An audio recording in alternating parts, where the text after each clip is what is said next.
नमस्कार दोस्तों, सभी लोगों का हार्दिक अभिनंदन करता हूं समर का क्रिकेट कार्टेल में और हमारे साथ खास मेहमान टीम इंडिया के पूर्व तेज गेंदबाज विवेक राजदान जी इस वक्त हमारे साथ हैं। विवेक जी, सबसे पहले आपसे जानना चाहूंगा, धड़कनें ठीक हैं या तेज हो गई हैं?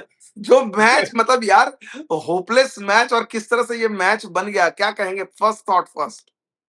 मजा आ गया देख के ये और जो आशुतोष शर्मा ने आज करके दिखाया है। मुझे याद है पंजाब के लिए जब ये खेल रहे थे ना, इन्होंने इस इसी तरह की एक 50-60 रनों की पारी उनके लिए भी पिछले साल पिछले सीजन में खेली थी।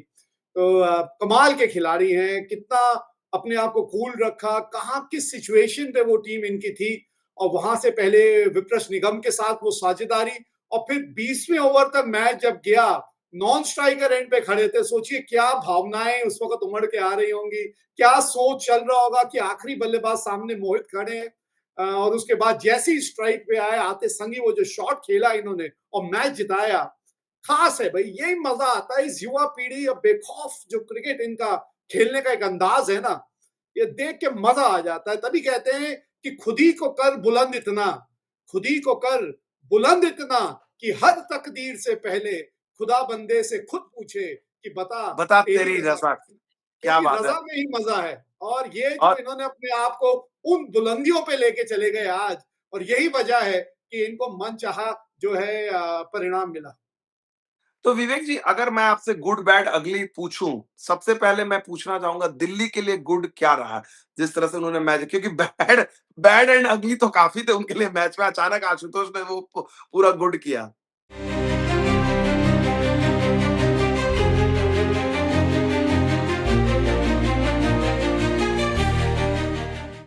देखिए, गुड उनके लिए सबसे पहली चीज जो थी वो मार्श और पूरन की वो जो साझेदारी थी, top of the order 3 number पे निकोलस पूरन जो आज बल्लेबाजी करने आए और जिस रूप में वो नजर आए, मुझे पता नहीं यहाँ लोगों ने कितना T20 फॉर्मेट के जो बाकी टूर्नामेंट्स विश्व भर में होते हैं उनको कितना फॉलो किया होगा। लेकिन मैं आपको एक चीज बता दूं, क्योंकि मैं कई जगह जाके कमेंट्री कर चुका हूं।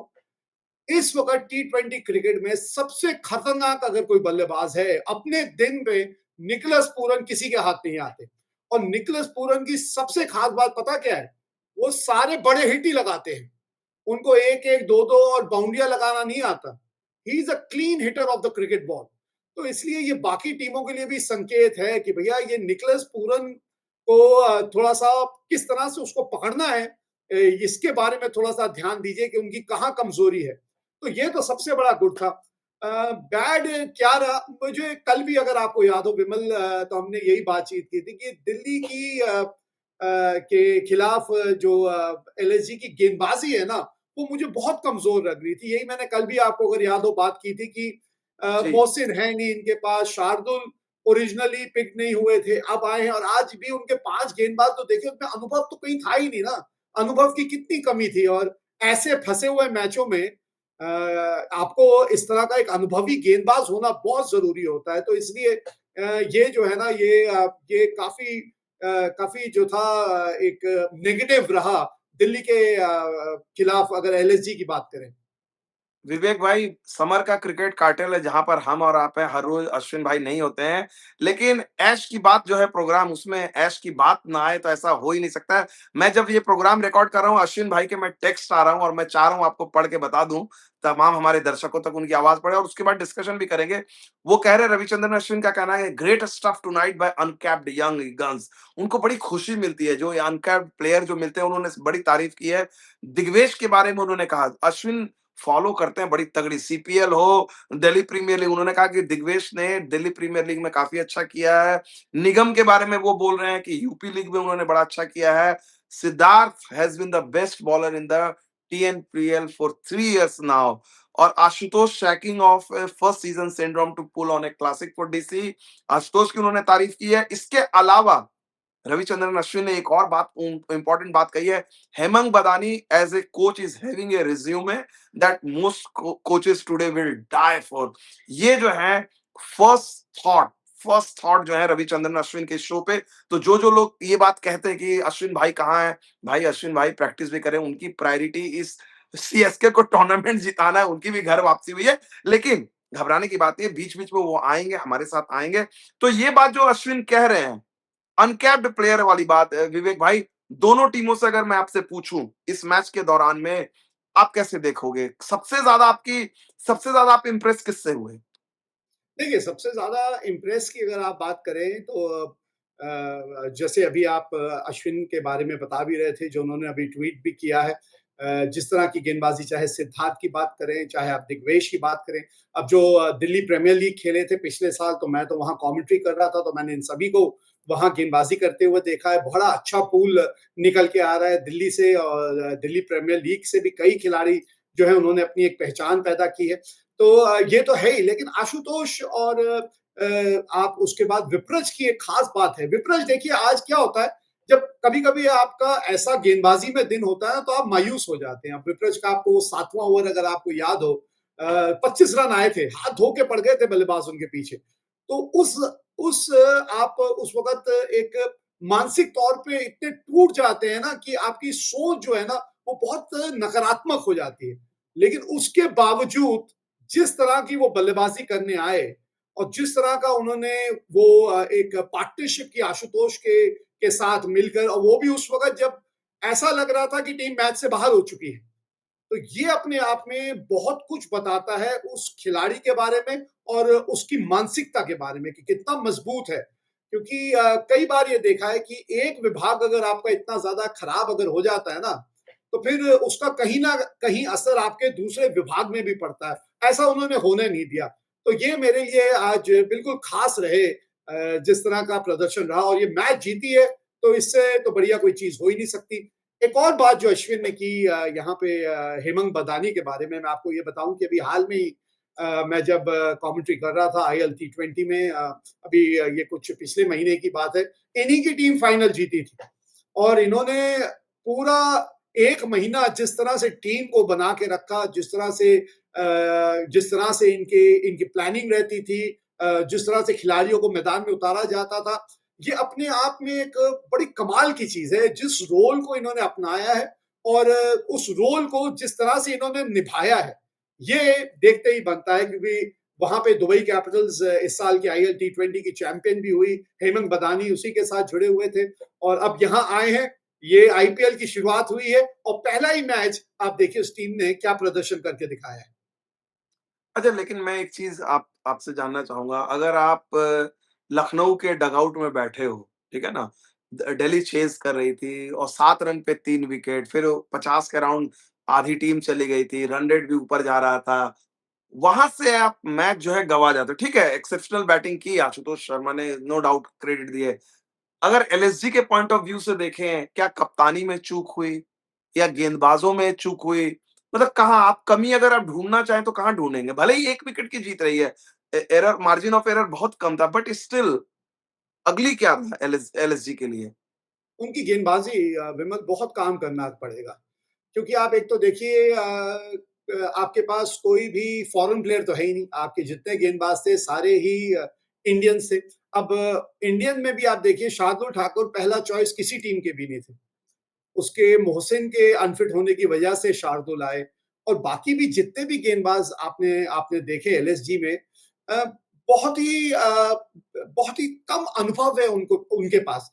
स्टेट क्रिकेट और आईपीएल में जमीन आसमान का फर्क है। आप स्टेट क्रिकेट में कितना भी अच्छा करके आए, आईपीएल एक अलग ही चिड़िया है, एक अलग ही। उसको समझ पाना इतना आसान नहीं। और जब तक आप आईपीएल जैसे एक बड़े टूर्नामेंट में ऐसी मुश्किल परिस्थितियों में रह चुके हैं, उससे गुजर चुके हैं, आपका ऐसी परिस्थितियों में आकर प्रदर्शन कर पाना बहुत कठिन हो जाता है। अ, मैं बता रहा हूँ आपको, सही मायनों में हाथ पैर जो है ना फूल जाते हैं। एक गेंदबाज के तौर पे आपके जहन में वो ख्याल ही नहीं आता कि अब मैं करूं तो क्या करूं। आप टप्पा कहीं डालना चाहते हो, गेंद का टप्पा कहीं पड़ता है। क्योंकि आपकी सोच जो है ना, वो ही बहुत ज्यादा नकारात्मक हो जाती है। तो इसलिए ये जो हिसाब किताब बिठाना पड़ेगा एलएसजी को आगे चलते हुए, कि भाई अपनी गेंदबाजी पे कैसे काम किया जाए। और आपके पास आकाशदीप हैं, आवेश खान है, शमार जोसेफ हैं। ये कहाँ है? आपके पास मयंक है, कहाँ है ये? फिटनेस के क्या इश्यूज चल रहे हैं? अगर इनमें से कोई फिट था तो वो आज क्यों नहीं खेला? क्योंकि जो लाइनअप आपको गेंदबाजी की नजर आ रही थी वो तो आप ये देखिए कि 65 पे 5 हो गई टीम। नहीं तो इस गेंदबाजी के साथ वो 200 का लक्ष्य मुझे बहुत बड़ा लक्ष्य लग नहीं रहा था। तो आपने जो गेंदबाजी की बात की विवेक भाई, एक चीज़ शायद बहुत सारे लोग नोटिस ना करें आशुतोष की बैटिंग में, दिल्ली के लिए जो 2 गेंदबाज, अनुभवी गेंदबाज, कप्तान अक्षर पटेल और कुलदीप यादव, मैच विनर, दोनों लेफ्ट आर्मर लेकिन different kind of, 7 over 38 run 2 wicket. Kuldeep के 2 विकेट, अक्षर के नहीं है, लेकिन अक्षर की सबसे ज्यादा इकोनॉमी रही, 6 के ही रन, 1 ओवर उनका कम ही रहा। ये भी एक बड़ा निर्णायक फैक्टर रहा, डिसाइसिव रहा कि इंडिया के 2 एक्सपीरियंस्ड बॉलर ने इस पाटा विकेट पे, जहां पर रन बह रहे थे, पानी की तरह बह रहे थे, वहां पर न सिर्फ रनों की गति को रोका, बल्कि विकेट भी लिए कुलदीप यादव ने, कीमती विकेट। बहुत बढ़िया आज प्रदर्शन रहा कुलदीप का और बिल्कुल सही समय पे आके जो उन्होंने विकेट छटकाई हैं और उनके 1 ओवर में 2 विकेट मिली थी। 1 विकेट मिली थी, एक रन आउट के ज़रिए भी आपको शार्दुल ठाकुर मेरे ख्याल से रन आउट हुए थे उसी ओवर में। वो मेरे ख्याल से 17वां ओवर था शायद इनिंग का। तो वहाँ से भी काफ़ी फ़र्क पड़ा क्योंकि एक समय पे ऐसा लग रहा था कि 15वें ओवर में 170 रन बोर्ड पे लगे थे और विकेट्स हाथ में थी। तो वहाँ हाँ, से 14वें 220 14वें ओवर में 160 फॉर 2 थे वो, 14वें हाँ, ओवर में। वही। हाँ, तो आप वहाँ से 225 तो कम से कम देखते थे। तो वहाँ से 209 पे रोक पाना, वो तो आखिरी 2 गेंदों पे छक्के मार दिए मिलर ने। नहीं तो आप 200 का आंकड़ा भी ऑलमोस्ट उसको उनके अंदर ही उसको समेट लेते आप उनकी पारी को। तो ये एक अच्छा कमबैक था और इन दोनों गेंदबाजों ने एक बहुत अहम भूमिका निभाई। बस एक और यहाँ जो मैं सुझाव देना चाहूँगा वो ये कि अक्षर पटेल को ना थोड़ा-सा अपने आप को बेहतर ढंग से इस्तेमाल करना बहुत ज़रूरी है। अब आप देखिए कि आप 7वें गेंदबाज के पास क्यों गए? 7वें गेंदबाज के पास जाने की ये कहाँ पे थ्योरी है कि अगर 2 लेफ्ट हैंडर है, तो आप ऑफ स्पिनर को ले आइए। पहले ये तो देखिए वो ऑफ स्पिनर टप्पे पे गेंद डाल पाएगा या नहीं डाल पाएगा। आप समझ रहे हैं? आपने वो जी। ट्रिस्टियन स्टब्स को 1 ओवर डाल दिया, 28 रन पड़ गए उस ओवर में और इसका नतीजा ये हुआ कि आप खुद 1 ओवर कम डाल दिए। हाँ, इस टीम का सबसे प्रमुख गेंदबाज कौन है आप बताइए? अक्षर हैं, कुलदीप हैं, हाँ, स्टार्क बिल्कुल। हैं, हुँ। आपने मुकेश को पूरे ओवर नहीं कराए हैं। तो जो इंडिया प्लेयर खेले हैं, जो इंटरनेशनल क्रिकेट खेले हैं, अगर उन्हीं को आप गेंदबाजी नहीं कराएँगे भई होता ये है कि कोई भी अच्छी टीम होगी ना, उसके पास 5 ऐसे गेंदबाज होंगे, जो कप्तान को पता है भई ये 5 गेंदबाज मुझे 4-4 ओवर डाल के देंगे। हाँ, कभी-कभी ऐसा एक दिन होता है कि किसी एक गेंदबाज का दिन उतना अच्छा नहीं रहता, तो छठे गेंदबाज का विकल्प इस्तेमाल होता है कि भई उसके 1 आध ओवर आप डाल दीजिए।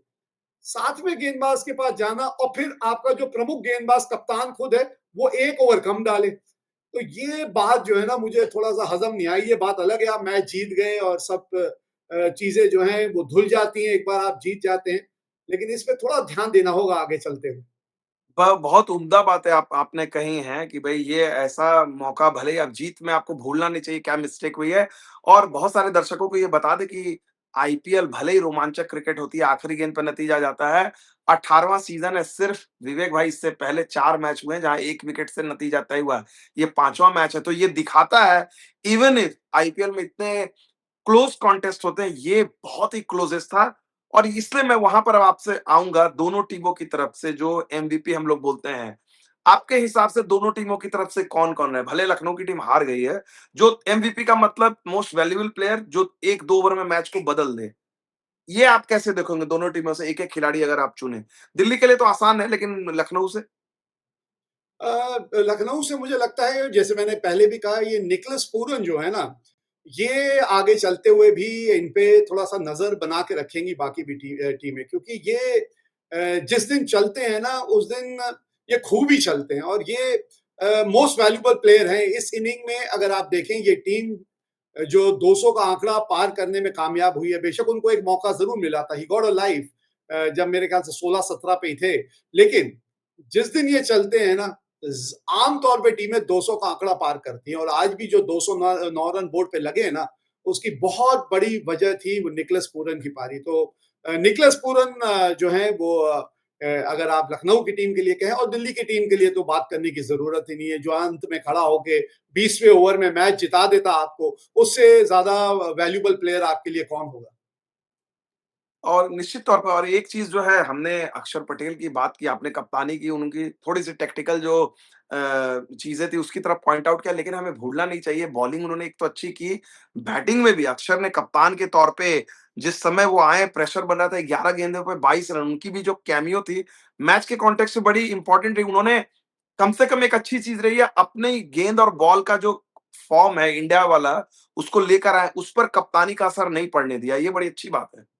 हाँ, बिल्कुल और आपसे आपने कल भी यही बात कही थी ना जब हम बात एंड में कर रहे थे शो में आज के खिलाड़ियों के बारे में और किन-किन खिलाड़ियों पे नज़र रहेगी और आपका यही मानना था मैंने कुलदीप और ऋषभ पंत और उसके बाद निकोलस पूरन के आपस के युद्ध के बारे में बात की कि नोक-झोंक होगी एक-दूसरे के खिलाफ जिस तरह का प्रदर्शन रहेगा और आपका यही मानना था कि अक्सर जो हैं, वो एक अलग लेवल के खिलाड़ी हो गए हैं। पिछले 1 साल में उन्होंने शायद एक नए अक्षर पटेल को अपने अंदर से खोजा है और वही आज मैदान पे भी नजर आए। बस हम यही चाहूंगा मैं कि वो इसी तरह से जो है ना और निखरते रहें। कप्तानी का बोझ कहीं भी उनके प्रदर्शन के आड़े अगर आने लगा, तो फिर मुझे लगता है कि वहां थोड़ी सी मुश्किलें बढ़ जाएंगी दिल्ली कैपिटल्स के लिए। तो थोड़ा सा ये सोच विचार करके रखना होगा कि अक्षर पटेल जो एक प्लेयर है उसकी बहुत ज़्यादा अहमियत है इस टीम में और कभी भी ये माहौल ना आए कि ऐसा ना पैदा हो कि वो कप्तानी का जो बोझ है, वो अक्सर पटेल को वो अक्सर पटेल होने से रोके। जैसे मैंने कहा आज भी आप देखें ना जाने क्या सोच थी उनकी कि उन्होंने वो चौथा ओवर नहीं डाला क्योंकि जिस तरह की वो गेंदबाजी कर रहे थे, कुलदीप के जी। 4, अक्सर के 4 और स्टार्क के 4 ये 12 ओवर तो हैं ही हैं। उसके बाद आप देखिए कि बाकी जो आपने 8 ओवर हैं वो किस तरह से बाकियों में बाँटने हैं। तो चलते-चलते एक सवाल इस मैच से जुड़ा हुआ, फिर उसके बाद हम लोग कल वाले मैच के बारे में थोड़ी-सी बात करेंगे। जो आपने अक्षर पटेल के बारे में बात की, हमने क कप्तानी का उन पर असर नहीं पड़ा उनके खेल पे। ऋषभ के खेल पे पड़ा क्योंकि जब बैटिंग करने आए, वो थोड़े-से टेंटेटिव दिख रहे थे। वो ओवर भी जो है रन नहीं बने ज़्यादा और उस शून्य पे आउट हुए। आपको लग रहा है कि ऋषभ पे भी 27 करोड़ का एक तो वो टैग, वही इतने ज़्यादा पैसे, कप्तानी मिल रही है, ऐसी टीम के साथ खेल रहे हैं, टीम के प्रीमियर बैट्समैन भी हैं। पहले मैच में आपको असर दिख रहा है उस चीज़ों का या फिर विमल मैं पैसों से चीज़ों को कभी नहीं तोलता क्योंकि जब भी खिलाड़ी कोई खुद ऑक्शन में जाता है ना, उस ऑक्शन में जाने से पहले उसे आमतौर पे पता नहीं होता कि वो कितने रुपयों में या कितने पैसों में खरीदा जाएगा। तो वो चीज़ जो है वो कई बार ऑक्शन में ही कुछ ऐसी चीज़ें हो जाती हैं कि कुछ खिलाड़ियों को उम्मीद से ज़्यादा जो है पैसे मिल जाते हैं। तो उस चीज़ को मैं कभी भी खेल के साथ जोड़ना नहीं चाहूँगा। ऋषभ पंत की अगर मैं बात करूं तो टी20 में उनका परफॉर्मेंस ना थोड़ा-सा हल्का ही रहा है और यही वजह भी है कि आप देखें तो उनका टी20 में और व्हाइट बॉल क्रिकेट में वो उनकी बात नहीं होती जिस तरह से उनकी रेड बॉल क्रिकेट या टेस्ट क्रिकेट में उनकी चर्चाएँ होती हैं। तो टी20 में थोड़ा-सा मुझे लगता है उनको और काम करने की ज़रूरत है। कभी-कभी थोड़ा-सा फँस जाते हैं, सिंगल नहीं निकलता, आके पहले से ही बहुत अटपटे शॉट मारने के की कोशिश करते हैं और जब आपका बल्ले से परफॉर्मेंस अच्छी नहीं होगी ना, तो वो कहीं न कहीं आपकी कप्तानी में भी नज़र आने लगता है। अब आज ही देखिए आप, बेशक मुश्किल था, लेकिन पहली गेंद पे 20वें ओवर की स्टंपिंग थी। बेशक पाँव से लग के गेंद थोड़ी-सी इधर-उधर हो गई लेकिन मोहित शर्मा तो आगे काफ़ी निकल चुके थे और वही अगर ग्लव में फँस जाती तो हो गया था काम बिल्कुल निर्णय ही पलट जाता।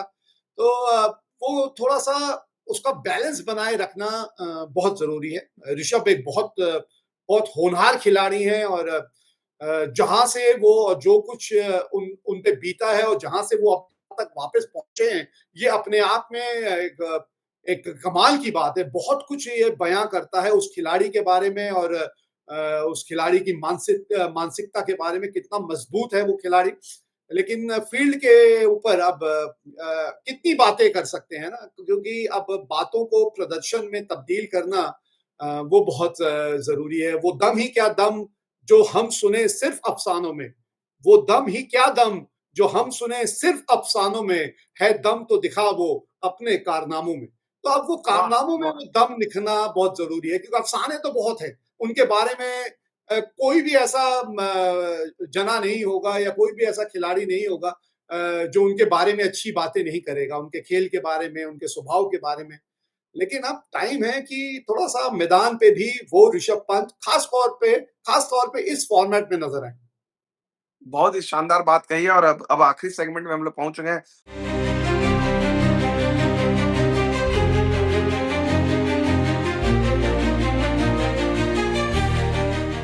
फटाफट इसमें हम आपसे पूछेंगे कल जो अहमदाबाद में जो मुकाबला होने वाला है मंगलवार को, 2 टीमें जो अभी तक इस टूर्नामेंट में अब तक एक भी मैच नहीं खेला, दोनों के लिए पहला मैच है। अहमदाबाद में शुभमन गिल की जो है गुजरात टाइटंस और श्रेयस अय्यर की पंजाब की टीम। आपके लिहाज से फेवरेट कौन स्टार्ट कर रहा है इस मैच को जीतने के लिए? दोनों टीमों पे अगर मैं नज़र डालूँ तो मुझे ज़्यादा बैलेंस टीम जो है ना वो गुजरात की नज़र आती है, ज़्यादा बैलेंस्ड। एक तो उनकी सबसे अच्छी ताकत जो मुझे लगती है उनके ऑलराउंडर्स जो हैं राशिद खान उनके पास हैं, उनके पास तेवतिया हैं उनके पास वॉशिंगटन सुंदर हैं। बल्लेबाज़ी में जॉस बटलर जो है वो आके गुजरात के साथ जुड़े हैं तो वो राजस्थान छोड़ के आए हैं, यहाँ पे वो आके कुछ ना कुछ करके दिखाना चाहेंगे। शुभमन गिल को आप कैसे भूल सकते हैं, उभरते हुए सितारे हैं सिर्फ भारतीय क्रिकेट के नहीं अब बल्कि अंतर्राष्ट्रीय क्रिकेट में अब शुभमन गिल के चर्चे होते हैं। साई सुदर्शन एक अच्छे ओपनर हैं जो खूब बढ़िया रन बनाते हैं। शर्फेन रदरफोर्ड इनके पास हैं मध्य या निचले मध्य क्रम में और फिर इनकी गेंदबाजी बड़ी ताकत है इनकी, चाहे आप कगिसो रबाडा की बात करें, आप ईशांत शर्मा की बात करें, आप मोहम्मद सिराज की बात करें, प्रसिद्ध कृष्णा की बात करें, बाएं हाथ के साईं किशोर है इनके पास। तो ये टीम ना बहुत ज्यादा बैलेंस लग रही है। वहीं अगर आप पंजाब पे नजर डालें, इनकी गेंदबाजी अच्छी है। आपके पास इनके पास चहल है, फर्गुसन है, जलाल कोएट्से हैं, आपके पास स्टॉइनिस है, जैनसन है। लेकिन बल्लेबाजी जो है ना वो श्रेयस अय्यर के इर्द गिर्द ही चलती है। बहुत ज्यादा आप निर्भर हैं वो है आप श्रेयस के ऊपर। मैक्सवेल है जो कि अभी तक कुछ उन्होंने ऐसी आग नहीं लगाई है आईपीएल में। अगर आप देखें इक्का दुक्का कभी कोई एक मैच में चल जाते हैं लेकिन लेकिन पॉन्टिंग है साथ में इस बार तो शायद Australian Australian connection he may get best out of him. हाँ, यू नेवर नो आपने बिल्कुल ठीक कहा क्योंकि कई बार कुछ ऐसे लोग होते हैं जिनको खिलाड़ियों से सबसे बढ़िया प्रदर्शन निकालना आता है। You never know, you have to keep your fingers crossed. Punjab वाले तो यही सोचेंगे कि काश ये वो साल हो कि मैक्सवेल जो है वो वाले मैक्सवेल नजर आए जिसकी सबको उम्मीद है। स्टॉइनिस भी हैं वो भी अब अंतर्राष्ट्रीय क्रिकेट से संन्यास ले चुके हैं तो उनसे भी अब पता नहीं उनका किस तरह की लय होगी या किस तरह की शुरुआत जी। करेंगे। खुशीर एक हैं यंग उभरते हुए खिलाड़ी उन पे आप ज़रूर नज़र रखना चाहेंगे। रेड बॉल क्रिकेट में तो उन्होंने खूब रन करके दिए हैं। हाँ जी, बोलिए। हाँ, तो मैं अब इसी आखिरी सेगमेंट में आ गया हूँ, आखिरी सवाल। एमवीपी कौन होगा? दोनों टीमों का एक-एक एमवीपी जो आप प्रिडिक्ट करेंगे, हमारे दर्शक भी उसपे कमेंट करेंगे कि विवेक भाई ने कहा था कि भाई ये विनर तो आपने कह दिया, कल फिर वो पूछेंगे कमेंट में और ऐश भाई भी पढ़ते हैं, ऐश भाई भी बोलेंगे कि हाँ भाई, तो एमवीपी वाला बताइए आप, एक-एक हाँ खिलाड़ी। जी, तो गुजरात के लिए मेरे लिए जो है जो हो सकते हैं most valuable player Shubman Gill और राशिद खान में से एक। ये 2 जो हैं ये आप समझिए रीढ़ एक की चुनना हड्डी पड़े, है इस टीम के। एक चुनिए अगर ना। दोनों में से एक चुनने को आप कहेंगे तो फिर मैं शुभमन गिल के साथ ही जाऊँगा कि शुभमन गिल हैं बल्ले के साथ शुरुआत अच्छी देंगे तो एक बार बोर्ड पे रन लग जाते हैं, रनों के पीछे की आगाज़ जहाँ भी अच्छा होता है ना, मैं हमेशा उन खिलाड़ियों के साथ जाता हूँ जो किसी भी इनिंग का आगाज़ करते हैं क्योंकि आगाज़ जब भी अच्छा होता है तो आमतौर पे अंजाम जो है वो भी अच्छा रहता है। वहीं पंजाब की अगर आप बात करें तो युजवेंद्र चहल और श्रेयस अय्यर हैं, मैक्सवेल हैं, लेकिन फिर आप कहेंगे एक ही खिलाड़ी को अगर आप चुनिए तो फिर कल का दिन जो है मुझे लगता है कि शायद कल का दिन मैक्सवेल का ही दिन हो। तो आप जब कह रहे थे रिकी पॉन्टिंग के आने की वजह से कुछ उनके खेल में, उनके स्वभाव में फ़र्क आ सकता है, तो चलिए कल का दिन फिर आप पंजाब के नज़रिए से आपका दिन बढ़िया रहे मैक्सवेल का तो पंजाब के भी वारे न्यारे हो जाएँगे। बिल्कुल और चलते-चलते मैं बता देता हूँ, आपने जो प्लेयर चूज़ किया, आपने गिल को किया तो मैं राशिद खान को इसलिए लूँगा क्योंकि राशिद खान का पिछला सीज़न उनकी जो रेपुटेशन उस हिसाब से नहीं रहा था और एक ऐसे खिलाड़ी जिनको आप बहुत दिन तक चुप नहीं रख सकते, तो he will be more determined और यहाँ पर मुझे लगता है युज़वेंद्र चहल, चहल को मैं इसलिए पिक करूँगा क्योंकि चहल की फ्रैंचाइज़ टीम बदली है प्लस जो भी हलचल उनके अराउंड में पर्सनल लाइफ़ में बहुत सारी बातें ये वो हो रही हैं। कई बार खिलाड़ी आता है ना मैदान पे बोलता है यार मैं क्रिकेटर हूँ, मेरी चर्चा क्रिकेट से होगी। तो मुझे उम्मीद है कि चहल और राशिद खान दोनों लेग स्पिनर भी एक different kind of leg spinner का कॉन्टेस्ट। तो इन्हीं इन्हीं विमल बस जी, एक ही चीज है इसमें, आपने दोनों गेंदबाज ढूंढे, अब गेंदबाजों को मिलते हैं सिर्फ 4 ओवर, बल्लेबाज बैटिंग कर सकता है पूरे 20 ओवर। तो ये जो है ना, तो ये बल्लेबाजों को इसीलिए तो अश्विन भाई ने क्या किया है, अश्विन भाई ने गेंदबाजों के लिए, उनका दिल तो गेंदबाजों के लिए है, सहानुभूति वाला। एमवीपी लाए, उन्होंने क्या कहा कि 2 ओवर में जो मैच बदल दे, पूरे इनिंग्स की नहीं बात करते हैं। उन्होंने, इसीलिए मैंने 2 ओवर वाले लिए कि 2 ओवर के अंदर में जो खिलाड़ी 3 विकेट ले ले, 2 विकेट ले ले, पलट दे गेम को। चलिए मजेदार मैच होगा कल, अहमदाबाद में मुकाबला भी है और दोनों ही टीमें पूरी तरह से तैयार होकर उतरेंगी। हम तो यही चाहते हैं कि अच्छा मैच देखने को मिले, जैसे आज का जो मैच है, बिल्कुल। आईपीएल की शुरुआत इस ढंग से हुई है, तो ये 2025 का 18वां जो ये एडिशन है, ये भी एक खास एडिशन हो, एकदम बढ़िया आईपीएल का ये 18वां साल हो। बिल्कुल, चलिए बहुत-बहुत शुक्रिया विवेक भाई हमारे साथ जुड़ने के लिए, और हम अपने थैंक यू जो वेरी मच। दर्शक हैं, समर का जो क्रिकेट कार्टेल का जो ऐश की बात में आते हैं हमारे साथ में लगातार समर का क्रिकेट कार्टेल में, उनसे चाहेंगे कि आप कमेंट करें, और खास तौर पे विवेक भाई इस शो में आ रहे हैं, अश्विन भाई ने इनसे रिक्वेस्ट की थी, स्पेशली आ रहे हैं, और जिस तरह की हिंदी जो भाषा जो है एक अलग लेवल पे शेरो-शायरी भी है, फन भी है, लैंग्वेज, और हम लोग काफ़ी कुछ सीखने को भी मिलता है। तो आपकी जो क्रिकेट की बातें तो रख रहे हैं, उन पे भी आप कमेंट करें, और जो जिस अंदाज में हमें सुना रहे हैं उसके बारे में आप लोगों की राय का इंतजार रहेगा। फिलहाल हमारे साथ इतना ही, बहुत-बहुत शुक्रिया। एक चीज कह दूं बस आपके जाने से पहले विमल, कि आपने जो भी कहा ना, मैं आज तक कभी किसी के शो पे कहीं नहीं गया हूं, और अश्विन साहब ने खुद जब मैसेज मुझे भेजा और मुझसे ये कहा कि मैं आके उनके शो के साथ जुड़ूं, तो मैंने उसके बाद उनसे आगे बात ही नहीं की, क्योंकि इस तरह का खिलाड़ी जिसने भारतीय क्रिकेट की इस तरह से सेवा की है, इतने जुनून के साथ और जज्बे के साथ जो इस खेल के साथ अभी भी जुड़ा हुआ है, तो जब उन्होंने मुझे कहा तो मैंने उनसे कोई बात नहीं की, मैंने उनको हाँ कहा और मैं इस शो के साथ जुड़ गया। चलिए, बहुत मज़ा आ रहा है, और हम कंटिन्यू करेंगे इसी बात को। बहुत-बहुत शुक्रिया। Thank you so much everyone. बहुत-बहुत शुक्रिया आपका।